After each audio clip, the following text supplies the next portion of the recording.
Om Shanti to everyone. It's a great honor and pleasure to be with all of you, and especially to be sharing something for the month of January. Such a special month for all of Baba's children. The month when we really do tapasya to celebrate Brahma Baba's life. And of course, yes, every month is a month of tapasya, but somehow in January, because of Baba's day on the 18th of January, we especially pay that deep attention at the start of the year. And I'm lucky enough to have been with Baba for over 40 years. And that has given me so many beautiful experiences internally in terms of my own spiritual life, my own spiritual progress, and also given me many experiences and opportunities externally in terms of serving and bringing Baba's vibration and Baba's message to many different groups of people. But of course, I've been very fortunate in that being with Daddy Janki, we would hear so many stories of Brahma Baba, and being supported by the daddies and seniors makes a huge difference. But actually, when I came to the Yagya, I was 21, came with my husband David. We were deeply, deeply touched, and actually within a week we became Paka Brahmins. We didn't want any other life, that was it. And so it was a very powerful experience. And after meeting Baba's children, taking the course and so on, it was just, I think, 3 to 4 months later that we found ourselves on a plane to India to go to Madhuban. And I think in those first few months, my focus was more on Shiv Baba. But I can never forget, as none of us can forget, that first moment when you step foot in Pandav Bhavan. I remember arriving and Daddy and Didi were there to welcome us because we were the first big group of double foreigners, and that meant, I think, all of 15 of us. And I stepped foot in Madhuban, and instantly, I felt Brahma Baba's presence. And my relationship with Brahma Baba was, I can't say it developed from there, it instantly came to me. And of course, just went deeper and deeper and closer over the years, but I absolutely knew Baba, and I knew that Baba knew me. And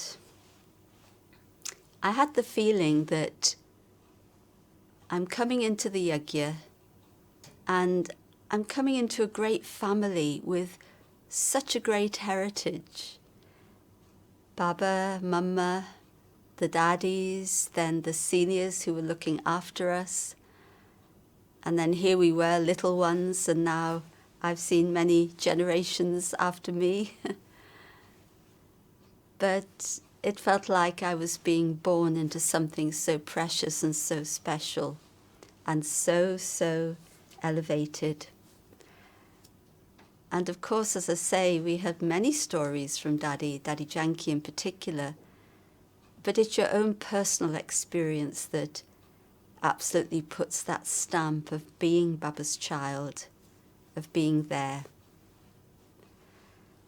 And I know that Madhuban has sent us the 18 steps that Baba took to become Karmatit. Well, I don't think I'm going to describe 18 steps. Of course, we know that the mantra Baba left us with first of all, become incorporeal, nirakari, become egoless, nirahankari, and become viceless, nirvikari. This was the mantra Baba left us with as he gave his last class and said farewell to the children. And although 18 steps have been described, I feel that every moment, every breath for Baba was a step, because Baba never stayed the same. Baba was always progressing continuously. And he was absolutely fearless, and he absolutely lived what it is that Shiv Baba was inspiring in him. I know for myself I'll be inspired and then I might get a little bit lazy in between, but not Baba. Baba every moment paid that attention through his whole life since Shiv Baba came to him. And there are 3 of the steps that I thought I'd pick out. And one of them, Baba's saying, always victorious with the power of transformation. And what is that power? It's the power to turn around your thoughts, your feelings, your energy internally. I always say this, if my thoughts are going in a particular direction and a direction that's pulling me in the wrong direction, and then I can stop and change my thoughts and take them into an elevated direction, that's the power of transformation. And Baba always kept his thoughts elevated, always kept his thoughts on that level. And in this power, of course, it's changing negativity into positivity for benefit for the self, but benefit for others. Baba never did anything just for himself. In fact, Daddy used to describe, Daddy Janki, that Baba did 4 levels of service at once. Service for the self, service for those in front of him, service for the world at that moment, service for the future. Baba was never limited. And I really love it so much when you get those hints in the Sakar Muralis where Baba talks about this mission will go abroad and there'll be Baba's children. And it's such a feeling that, from the very start, Baba had that vision and Baba was invoking all of us who came to Baba from outside of India, although, of course, we are the original ones of Bharat too. And Baba had that greatness. There was a recent Aviyat Murli in which Baba spoke about truth, love, humility, greatness. And this was in Baba's life. And he turned, as we know from the stories, the defamation into praise, the negativity into positivity. He had that art always. And I remember one particular story that's always inspired me, and some of you will know it. It's the story when his elder brother, in the very early days of the Yagya, Baba's elder brother came to see him. And of course, there'd been so much upheaval in the community. And I heard this story from Dadi Gulzar because she was a little girl at the time. And Baba's in his room, sitting on the floor, and his brother comes and sits in front of him and begins shouting at him, berating him. What are you doing to our family? What are you doing to our honor? You can imagine all the things he must have said. And this went on for 45 minutes. And Baba just sat there in silence. Now remember, this was very early days, late 30s, I suppose. Baba just sat there in silence. And there were a few little girls watching through the blinds, watching all of this. Eventually, of course, his brother calmed down And then he left. And Baba got up and came out of his room. And the little girls ran up to him. Baba, Baba. He went on and on. Why didn't you say anything? Why did you not defend yourself? You just stayed silent. And Baba's answer, Baba said to them, you know, when somebody feels sick, they have to vomit it out. So he did what he had to do, and Baba did what Baba had to do. There's so much dignity in that story. Baba did not engage with the negativity of his brother, even though he was a very close relation. Baba didn't engage. Baba stayed in his own dignity, and he knew very clearly what it is that he needed to do. And this is how Baba lived his life, totally fearless. And we all know many stories related to that. And another story, or another point that I wish to take up, Baba talking about, or one of the steps is being a true server with the speciality of being an instrument and having humility. And Baba was Baba, but no ego. How do you find a person without ego who's playing such a great role? And we know from the Sakar Murlis how Baba would say, it's not me, it's Shiv Baba, don't think about me, don't get attached to me, I don't give you any inheritance, I fail in remembrance. Baba with humility. In fact, the Murlis are actually Baba's conversation with us, and so much of Brahma Baba's story of his efforts to inspire us. And I remember, of course, there's been beautiful moments with Avyat Baba, and you know, when they would say to us when we go early days and we would complain, oh, we didn't meet Sakar Baba. And now, of course, there are many who haven't met so many of the daddies. But then Baba would point out to us, well, who are you meeting right now? Did Shiv Baba come on his own?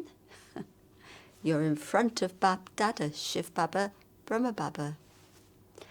And there was such a sweet scene when I arrived a little early in Madhuban.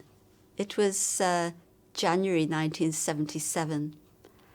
And there were just a few of us double foreigners there. And so Didi and Daddy arranged for us to have a meeting in Baba's room with Bapdada, imagine. And the room was half the size it is now, where that little wall comes out. There was a wall there. It got extended a few years later.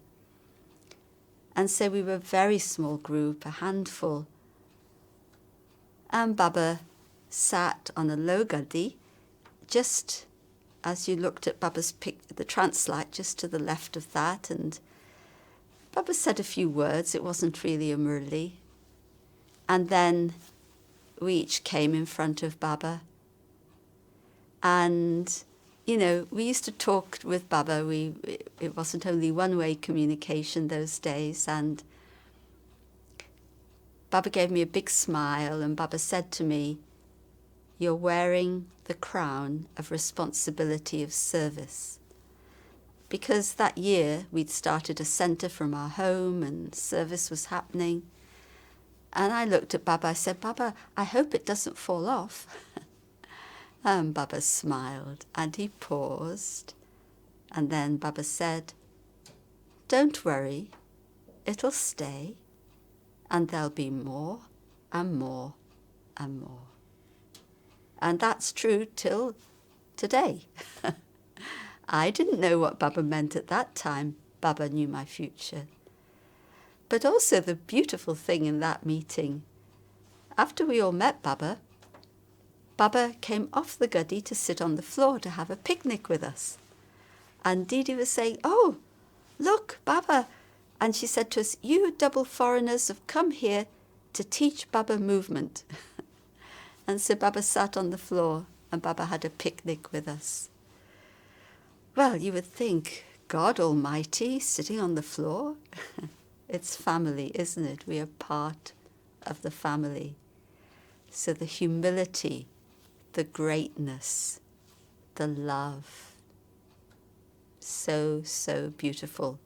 So we were witnessing Brahma Baba's human, or let's say superhuman, divine qualities in the way Bapdada interacted with us.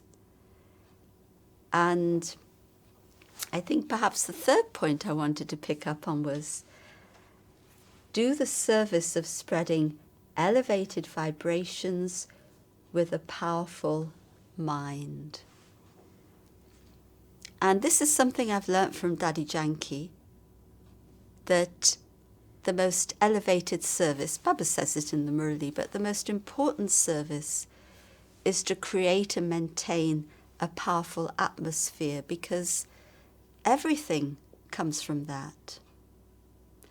And when I go to Pandav Bhavan, and you know there's that stretch of land or the pathway from Baba's room to the Tower of Peace. And of course, the Tower of Peace wasn't there in Baba's days, it was a badminton court. But this is where Baba would walk, or to the garden. And when you walk there, I feel, Baba walking with me, Baba holding my hand. And Baba's hand was so soft. It's like I can feel it. And it's so powerful, and you could see Baba standing tall, and as he walked, a lighthouse, a might house. Baba talked in one Murli about us each taking the canopy of an atmosphere with us. What kind of canopy did Baba take with him? So vast, so powerful, that anyone coming into Baba's presence would feel so uplifted. Baba had that art, Baba knew. And when you see Bapdada in Madhuban, and it was interesting that just last night we have a webcast every evening, and it was a webcast of Drishti, and the first half hour was Bapdada's Drishti. And it's coming through a camera, through a screen. But I just couldn't move. The atmosphere was so, so powerful. Imagine being in the presence of Sakar Baba. And we know through the Murlis, I know through those meetings, how personally Baba knows me and how involved he is in my progress. And you may say, well, it's okay, you had the meetings, so you know. It's not that. I feel it now in the subtle form. Of course, the meetings were subtle, but it doesn't matter. We had the meetings, we didn't have the meetings. Baba is very personally involved in each one's progress and each one's welfare. And I really feel that especially Brahma Baba, the angel in the Avyat form, is really, really working hard for the children now. I feel it very, very strongly. And when I look back over those years and over those meetings, I can see how Baba talked to me of success. Baba talked to me of my mistakes and made me feel okay. Baba told me not to worry. I would love to worry. I can still worry. But Baba taught me not to worry. Baba said, I'm there. Baba will never let you down. Baba would always make me feel that I was the only person in the world. Baba's doing that for each and every one of us. Never think that Baba is somehow aloof and far from you. Baba is very personally the father of humanity, and the father of each one of his BK children. And there's just one more thing, actually, that I remember in terms of Baba's humility. The whole story of how it was revealed that Shiv Baba was coming, that there were two separate entities. It wasn't just Brahma Baba, but Shiv Baba was coming. And there's the whole story of how then Piyu, the beloved, would come in that sister, and they realized there was Almighty Baba and the beloved, and, you know, God was there. But it was Brahma Baba's humility, because he questioned inside himself, there's another power working. What is it? Who is it? There's something else. Because of his humility, we were able to then know Shiv Baba. Brahma Baba, really, without a doubt. In fact, it sounds ridiculous even to say it, but I'll say it. Without a doubt, the perfect instrument for Shiv Baba. And we're so fortunate to have that closeness. As close as we want to be, we can be. And, you know, when I think of the Sakar Murlis and how Baba tells of his experiences, I feel he's saying to us, children, I can do it. Come on, you can do it too. That's our Baba. Thank you. Om Shanti.